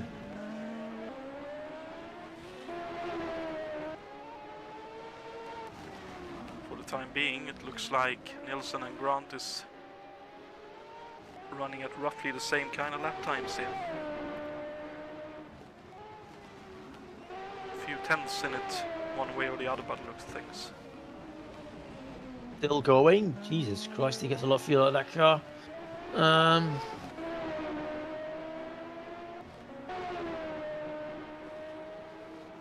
I have not missed Anders' stop somewhere, have I? Or have I fallen asleep? No, Anders has stopped already at lap 56. Ah, sorry. Sorry, Apologies. end of lap.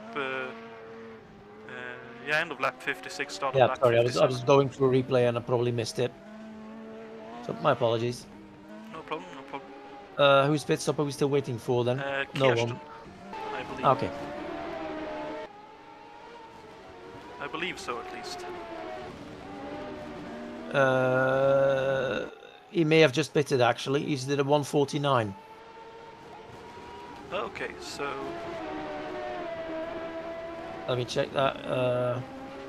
Yeah, the only thing I can think of is him having pitted the lap before. yeah, okay. I was wondering because Wilkes is behind him and they were running together before, so Kirsten must have done a really good job on the low fuel he had and pulled a very decent gap. Yeah, he pitted. I've got him. Yep. Okay. So pit stops are done. Ooh, Fernandez deep at the third last turn again before the carousel. And he is losing time to Grant, so it looks like he is looks to be on a mission. Isn't somebody in the pits now? Oh, Waltman. Oh, David Wattman. Okay. So his final stop, he has been running along as well. And he's doing well. He's in 6th. Comes out beside Saber here.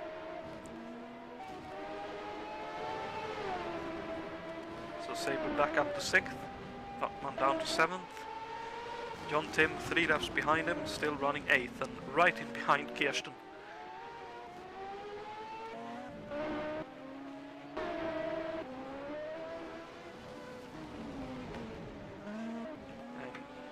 Riddle is slowly reeling Anders in here.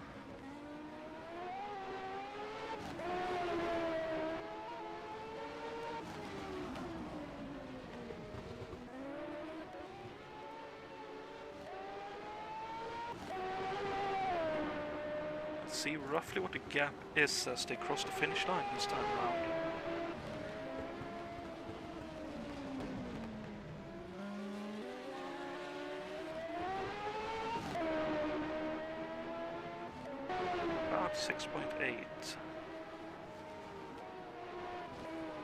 21 laps to go. He needs to... Ooh, I wonder if that's doable. Grant needs to overhaul by just over 3/10 a lap, by my calculations, to be able to have any chance at taking that position from Anders.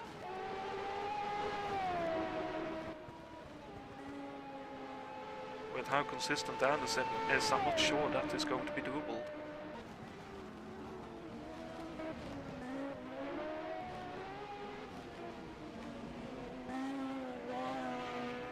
And again, Grant is a really fast pedaler, so anything may still happen here.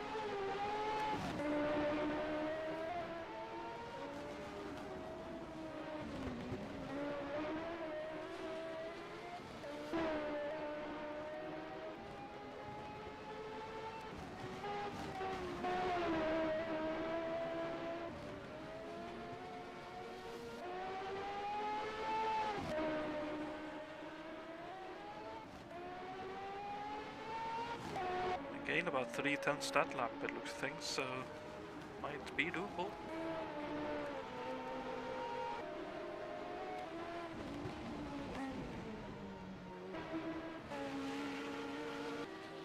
I'll throw another track into the circuit mix, by the way. A circuit that most people do dislike that has driven it. Trois Rivières. Nah. No, it's an okay track, but it's like, no, it doesn't really stand out. You got that bridge, and it's quite short as well, is it? Mm-hmm. So, no. Okay, there's a lot worse, obviously. You haven't mentioned Meadowlands, for example. I'm not a masochist. Yeah. We did say tracks.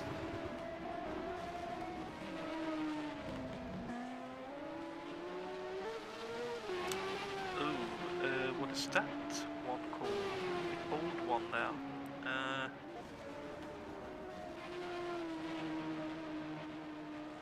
think it's one they raced at in the like 60s or 70s maybe. Thinking Brainerd. No, at least IMSA has done for all the years. I believe IndyCar or kart may have done it back in the 60s and 70s. It's quite a short track nowadays. Lime Rock? That's the one, yes. Thank you. No, once you said short. No. The old Lime Rock Park I'm thinking of. That is quite a nice track as well to drive. That actually is a nice one, yeah.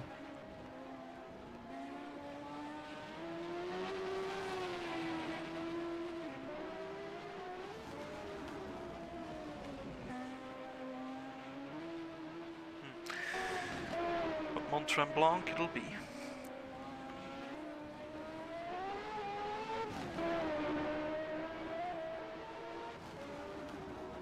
John Tim with the fastest lap of the race. He's really driving the car hard now. It looks like he is effectively going, at worst I'll be 8th. May as well drive the wheels off this thing and try and get to David maybe. You got nothing to lose. No indeed.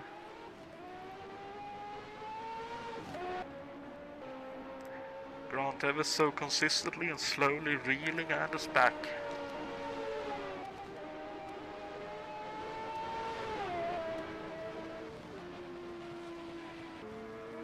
Jump on board with Grant for a lap here and see what he sees as he tries to get the most out of his rain racing entry here at Mid-Ohio Sports Car Course.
Wow, that was a blistering lap from Grant, and it really looks like he is trying hard here. Really cutting it fine in a couple of places, but I think now we can just barely see Anders up ahead as he enters in out of turn 1 and towards the keyhole. Now it's a completely different thing. Now we can see the goal ahead of him.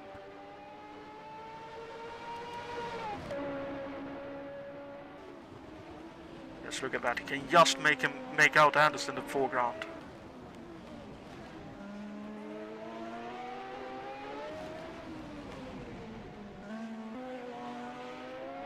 That is such a carrot to have in front of you, isn't it?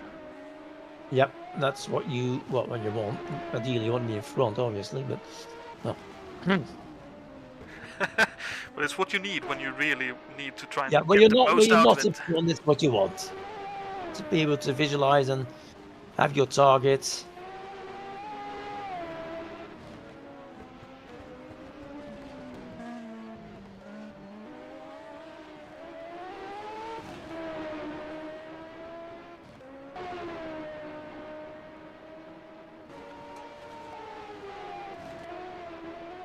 So 16 laps to go. Gap down to 5.6, I think it was at the line.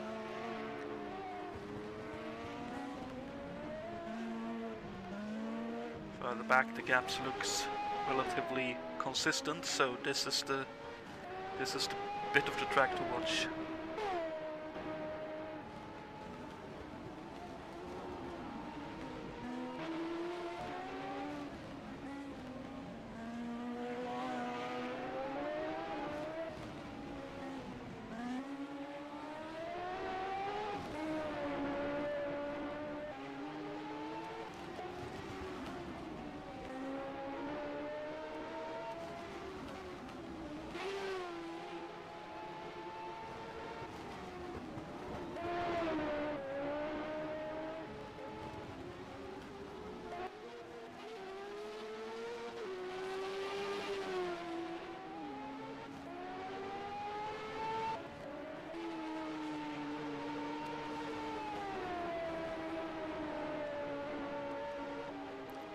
I wonder if Anders was just taking it a little bit easy, and now that he noticed, okay, we have 5 seconds to gap, let's just go a little bit more at it again, because the gap has stabilized at around 5 seconds per minute things. See it coming. So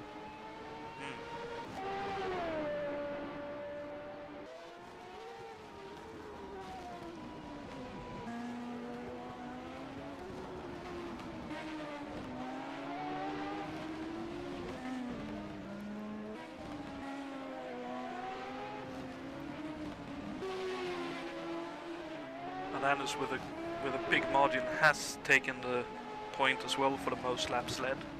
So he already has 2 points in the bank. The question is, will he have 22 by the time he crosses the finish line for the final time?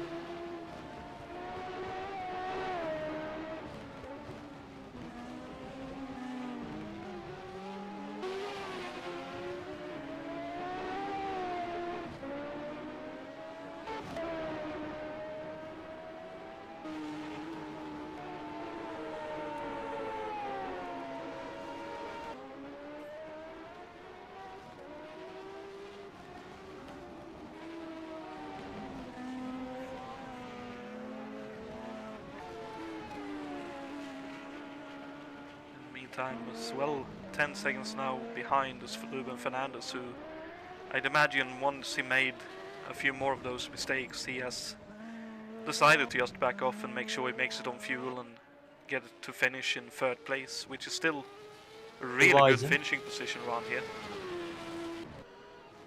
Or do you have a different view on the matter? No, it's probably a wise thing you can do. If you notice you're not achieving anything by overdrive, well, overdriving you never achieves, but if you notice your driving's not getting you anywhere, just calm down a bit. Indeed. Likewise, now 11 seconds ahead, so Kirsten really was being held up by Richard Wilkes. Kirsten running 4th now in the True Sports Bobby Rahal entry.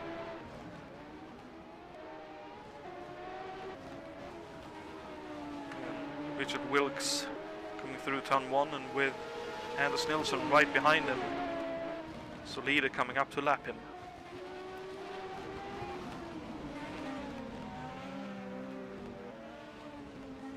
Wilkes actually going wide to let Anders by.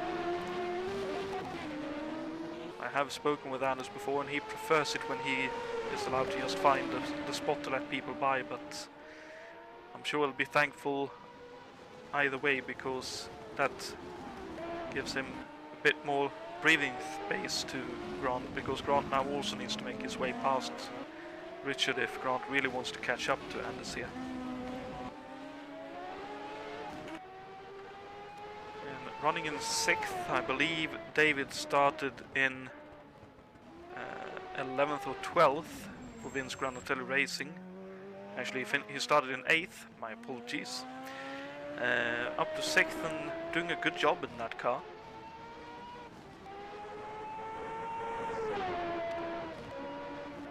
Has driven a savvy and heads-up race. Was racing for position earlier in the race, but after finding some open space, he's been able to open up a gap and then held it as such. Likewise, looked like David tried on strategy to do something extra, running very long, but 7th is his reward at the moment.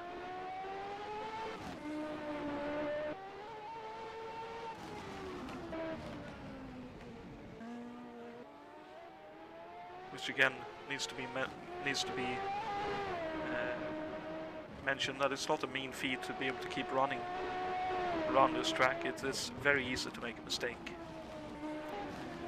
And the unfortunate John Tim having misjudged the gap and now running 8th, but will at least score what I'm fairly sure, if I remember the points correctly, is 5 points towards the championship total.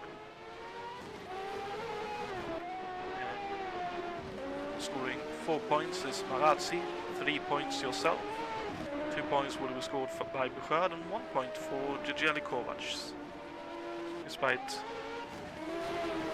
not finishing. Yes. Well, at least you get points for it. Indeed.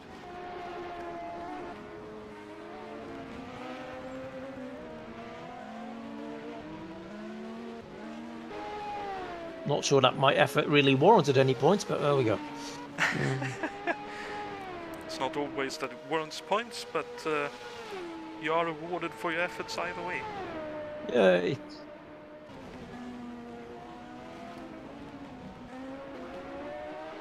And despite all the efforts that Grant has put in to try and go faster, Anders was, by the looks of things, holding back and just keeping the gap to a point to where he felt, nah, that's just getting a bit too close here. Let's just put a bit more oomph into the driving for a bit, and has so stabilized the gap at just over 5 seconds.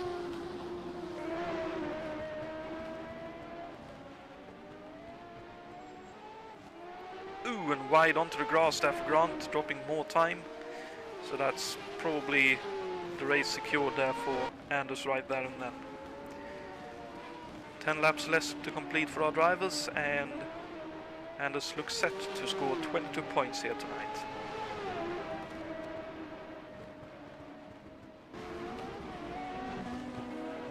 effectively leading from start to finish.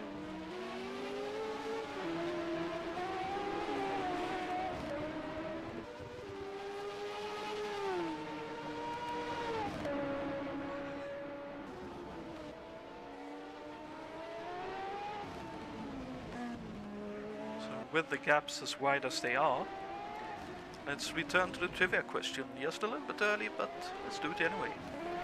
So the question for you all were, who won the Escort Radar Warning 200 held at Mid-Ohio on September 6th, 1987? Was it A, Bobby Ray Hall in the True Sports entry? Was it B, Roberto Guerrero in the Vince Granatelli Racing entry? Or was it C, Danny Sullivan in the Penske Racing entry? Well, I think I went for Ray Hall, so... Yep, and you are sticking with it? No, I'll stick with it. And I believe BL went with C for Danny Sullivan. And the correct answer is B, in the form of Roberto Guerrero.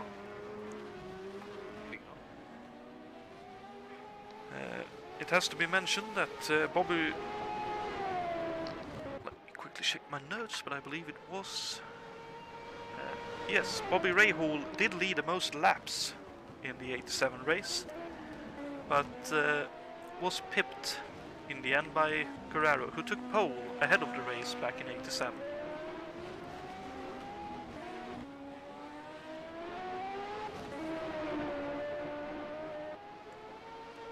But a win that the Vince Granatelli Racing boys and Roberto Guerrero were very happy with.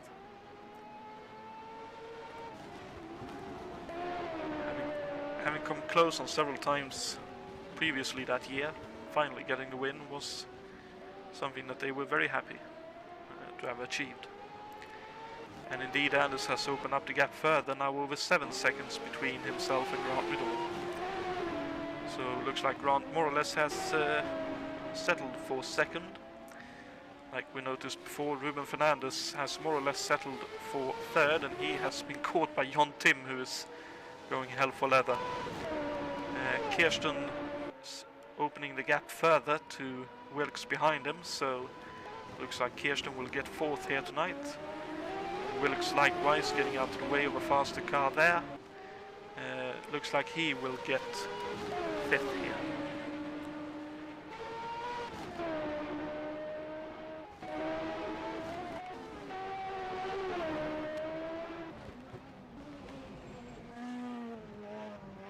Saber still running in sixth in the winning car back in 87.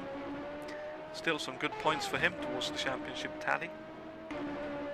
David Wattman in seventh here, and John Tim running in eighth.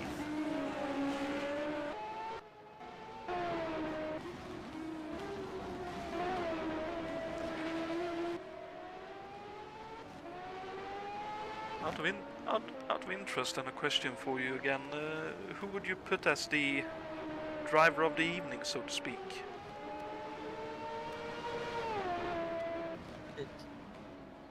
Well, which place did Grant actually start?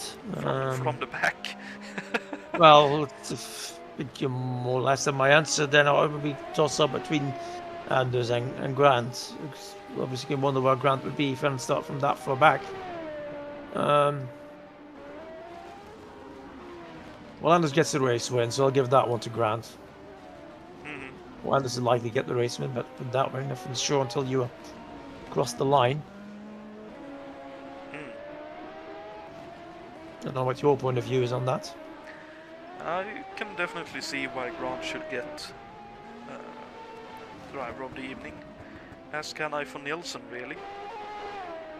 Both of them have put on.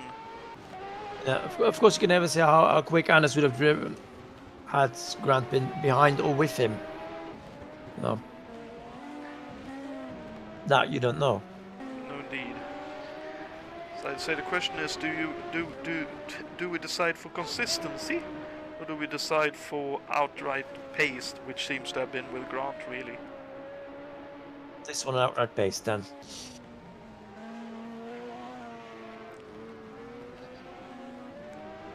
I reckon I'll concede that with you.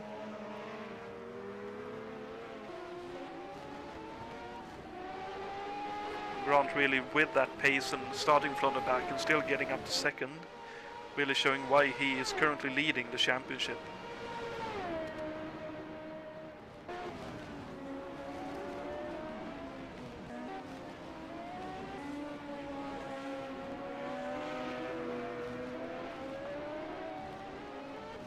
So another lapped car for Anders to deal with.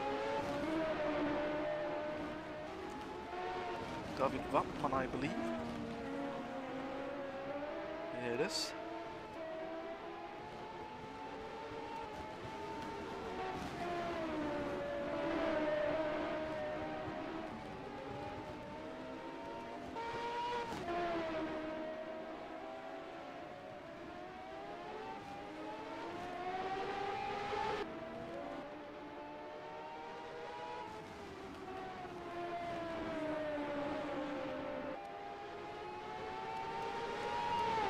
Goes nicely by on the start-finish straight. No histrionics.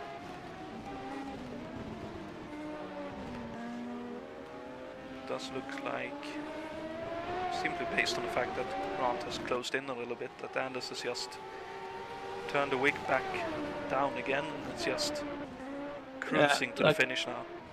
Yeah, looking good luck, but no, you're not getting closer. Nice try. So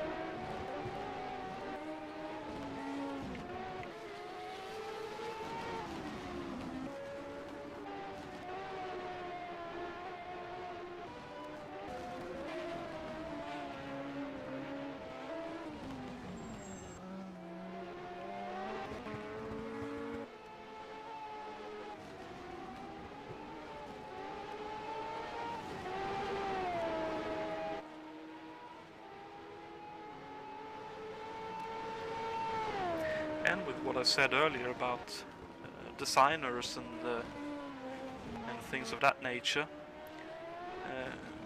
big thank you to the modding team here at ISO for putting together both the DRM championship as well as this car championship. The cars are very nice to drive and very nice to look at. Much in thanks to Jason White, who's done most of the modeling, along with David Saber, who we can see on track here, as well as the physics, mainly done by Richard Wilkes and Alberto Ibanez, who has put in a lot of work to make the cars as good to drive as they are. Oh, Grant with all off!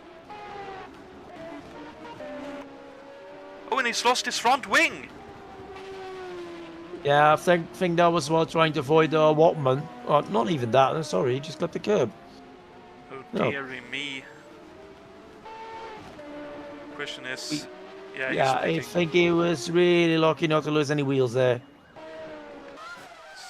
See if we can catch that on the replay. We can. Yeah, that's putting Fernandez back in a very unexpected second. Well, I'll withdraw my allocation of driver of the evening. Anders, it's for you. Well done. Sorry. That's really unfortunate for Grant. That means I think he'll at best finish 5th then. Depends how much. No, depends how much damage he. Well, not much damage. Depends how long they need to fix a wing, but I'm not sure if that was really worth stopping for. He's going. Yeah, he's going. So he's still got it over Kirsten. So let's get out of the pit lane, which I'm sure he can. Yep. Just. Yeah, he's still got it, but he might be on cold tires. Looks like those are still dirty, so I think he kept the same tires on. So maybe dirty, but probably not too cold. Yeah, but in this case I would also have opted for staying on the same ones because he's only got 2 laps, well, 3 laps left on them. It's not, But clearly you're not taking gonna... it a bit easy. But here comes Kirsten up behind. So Oh, well, in the meantime, and there's 2 laps to go. yeah. Well, he might be up to... oh, yeah. Oh, look at that. It's, Wow. oh, well, here I am. Look at that, all the understeer for it Oh! all. Yikes! Yeah, we're sure he's Wow. on not the new tires, because... Oh, I might be. my God. That was understeer city right there. Yeah, well, that's what we get on new Holy. tires. Yeah, presumably. Oh, let's Oh give no this no no a minute. no! He touched the grass and touched the barrier again. Everything coming unraveled here for Grant. Well, if he crashes out now, it's highest. Most he loses 2 places, so solid. Go for it. Yeah, true. Nothing to lose. Turn at the boost. Go for it. Anders, in the meantime, starts the final lap. Already? Yeah. Well, I don't think Kirsten and Ridal are subject to being lapped. I think they'll manage. They should have enough gap. They are Well, the almost. way they're trying. Yeah, they're almost at the end of the straight when Anders enters it, so we'll give Anders some more screen time and then we'll have a quick look at Fernandez finishing second and then we'll see who finishes third because it looks like the battle is on.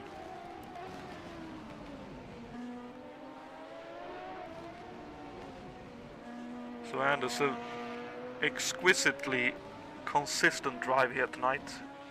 Didn't put a foot wrong or a wheel wrong, and just making magic happen. Partly thanks to experience, I'd imagine, but also just driving in a very, very good, mature and effective way. Through the carousel for the final time, and through the final little kink, the checkered flag is out and Anders Nilsson wins the Escort Radar Warning 200. Absolutely fantastic drive from him. Fernandez looks like he will finish second. Just going to look here because the battle is definitely on. Out of the keyhole, Kirsten and Ridal, rear wing to front wing, down the back straight. We've seen Grant go round outside before. Oh, he jinks him up the inside. Yikes! Can he get the car slowed? He can. Can he get the cut back? He seems to have a better corner speed. He's around outside again up here. Yikes! My God. Battle is definitely on. Oh, Fernandez has finished second and off the track at the finish. Continue watching this. Kirsten really under pressure. He's only got make one anything chance happen in the final few turns. Better exit. Does he have a better exit? Yeah, he probably has a better exit, but he has no room. He's stuck in his gearbox. He cannot get by. Oh, that's very unfortunate. But maybe here. No, he's trying too hard. No, that's not working. Last dish. Nah. No. Ooh, that's maybe not with a great, fantastic run out to the final kink here. No, not doing it. Not quite able to make it happen. Kirsten finishes third. So, well done, Kirsten, Fernandez second, Kirsten finishes third. Ridal frustrated fourth by the looks of things. Wilkes will finish fifth. Saber has finished sixth. David Wattman, I'm sure, has already finished in seventh.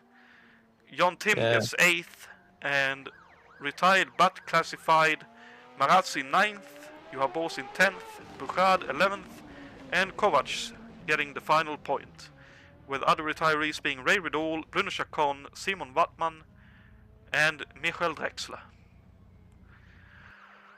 Wow, well, what an exciting last few laps there. Yeah, we didn't see that one coming.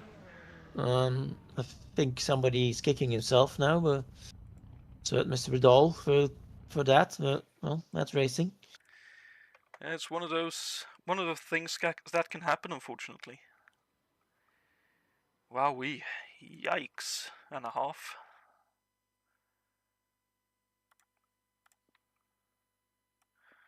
Whew. Oh. Wow.